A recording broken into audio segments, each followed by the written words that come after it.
करण्यासाठी आपण येथे जमलेलो आहोत. आज 15 ऑगस्ट 1947 रोजी आपल्या भारताला स्वातंत्र्य मिळाले.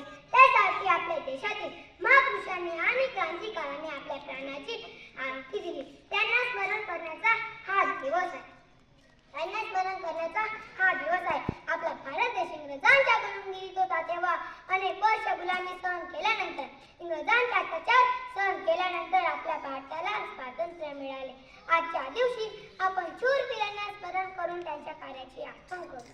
डॉक्टर बाबासाहेब आंबेडकर, पंडित जवाहरलाल नेहरू, महात्मा गांधी, मंगल पांडे, भगतसिंग, राजगुरू, सुखदेव अशा हजारो क्रांतिकारकांनी आपल्या भारताच्या स्वातंत्र्य लढायात अमूल्य योगदान दिले. त्यांच्या बलिदानामुळे आपला भारत देश इंग्रजांच्या गुलामगिरीतून स्वतंत्र झाला.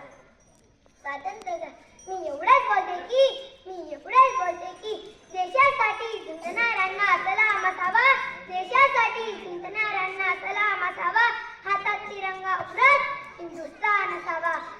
तिरंगा उडत हिंदुस्थान असावा.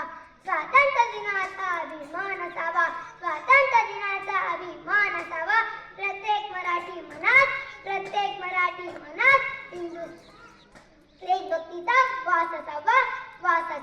मित्र हो, तिरंग्याचा रंग माझ्या रक्तात आहे.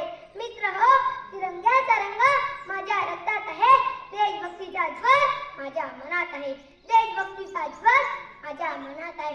म्हणूनच गर्वाने म्हणते मला माझ्या देशाचा अभिमान आहे. एवढे बोलून मी माझे भाषण संपविते. बोला भारत.